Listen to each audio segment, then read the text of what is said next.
Naughty Dog.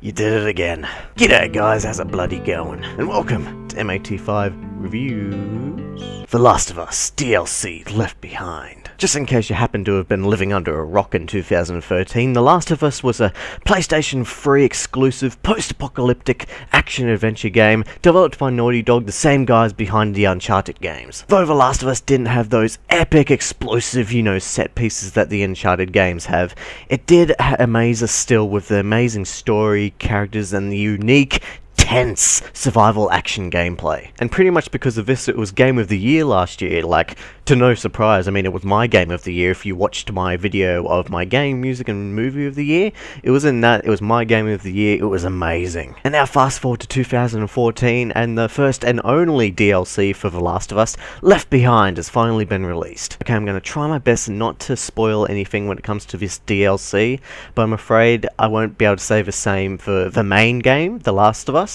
If you haven't finished the main storyline, I'm afraid maybe you shouldn't watch this review because I am going to spoil some scenarios and some things that relate to the DLC. Now, if you haven't finished or played the game, what the hell are you waiting for? Go and fucking do it. Before the release of the game, I tried my very best not to watch any trailers. I did read some information, but I did not watch any trailers because I just did not want to be spoiled. I've sort of gone on a bit of a trailer-free sort of thing at the moment. There's been a lot of trailers for movies and games and stuff that I'm not watching anymore, because ever since I started doing this review thing, I've just noticed that it just spoils shit for you. So yeah, I went to this game completely blank, not really knowing much about it, besides the fact that this is actually a prequel to Ellie's story. This is a prequel to the main game before Ellie meets Joel, and it pretty much tells the story about Ellie and her best friend Riley. Now, if you remember from the main game, Ellie did talk about losing her best friend, so we already know that, Riley's fucked.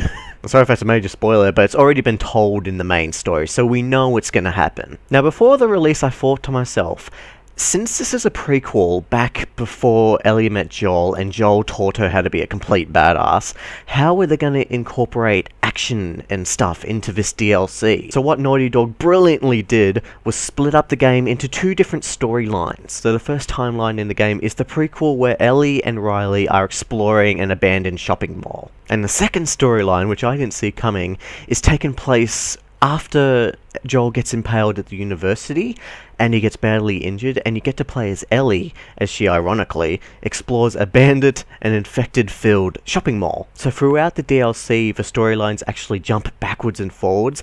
It's done this to break up the action, since the prequel is the downtime and the future story is the action part. This was such a brilliant idea. I didn't see it coming. I thought it was a great idea to, break up the action, give us the downtime, and I just loved learning both of these stories about Ellie.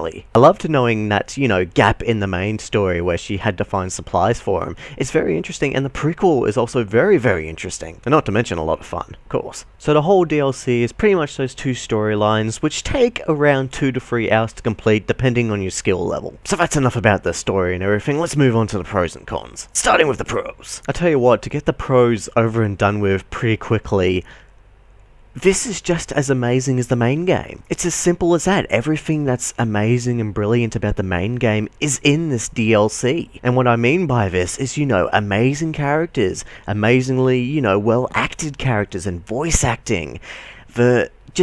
Everything about the DLC is just as brilliant as the main game. I don't think of this as DLC. It just feels like more of the main game to me. Pros to all of the above, including, fantastic level design, and there's actually unique action in this game where there's a lot of interactions during the downtime which are hilarious. I love that you get to get into mischief in this prequel. It's just so much fun watching Riley and Ellie, interact and, do stupid shit that, teenagers do. But also in the future action storyline, we get to finally, see bandits and infected fight each other for the first time. This is the very one thing that was not in the main storyline. You actually, in the main game, you only ever fought bandits or infected one at a time. You sort of knew when you had to fight the infected and you had to fight the bandits. In this, they actually mixed them together, so you can actually, distract clickers to go and attack the bandits, and, they fight to the death, and you just finish off what's left. It's just brilliant, and I'm glad that they added it. And like I said, the game is about 2 to 3 hours long, but I'm definitely going to replay it just to get all the trophies. And I just loved, you know, the storyline and, you know, the jumping backwards and forwards. It actually worked really well, broke up the action for me, and brilliant DLC. I did not want it to end. Well, that's enough of the amazing pros. Let's move on to the cons? What I mean by this is that I didn't really have any issues with this DLC. I just thought it was incredible. I mean, probably the only problem I had with this DLC is that I was just wanting more. And that's not a bad thing. It's just so good that you just want more, you know? But if I had to say something, I do miss Joel. I mean, Joel was a fantastic character. I do miss him, but it was good to play as Ellie. And the only other little thing, the cut to black ending, just like in the main game. Jesus, guys, you just love doing that. I'm just sitting there thinking, oh yeah, it's getting good, oh, this is awesome, and then it just cuts to black. I'm like, you motherfuckers, you did it again. You just don't expect it to end like that, and it just catches you off guard, and just... But come on, these aren't really negatives. This DLC is just brilliant, and I just loved learning all of this about Ellie, and it's a very welcome addition to the storyline. So pretty much overall, I think this is like one of the best DLCs I've played lately, or in fact ever. It's just as amazingly well made as the main game. Nothing was left unnoticed. I can't do anything besides recommend this DLC. You have to play it if you loved The Last of Us. If you don't like The Last of Us, something is wrong with you. There's something wrong with you, I'm sorry, but there is something wrong with you. It's a brilliant game, and the DLC just adds to that. I mean, I recommend just going buy the season pass. It's like $30 or something. It's better than buying those fucking Call of Duty map packs. Just this is great storytelling and shit like that. And you know, even the multiplayer, you know, map packs in the season pass, they're actually quite good too, because I like multiplayer. This is a different kind of multiplayer that I've never played before. So yeah, go buy the season pass. Go and buy this game. Go and buy the season pass and the DLC and everything.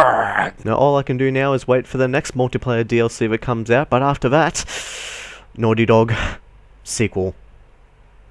So have you played The Last of Us Left Behind? Do you think it was a very welcoming and interesting addition to the main storyline or not? And as always, if there's anything that I've left out of this DLC that you want to know, leave a comment down below and I'll get back to you. And if you enjoyed this review, remember to subscribe to me on YouTube or like me on Facebook if you want to see more. Alright guys, thank you very much. I hope to do another review very soon. MAT5 is bloody out of here.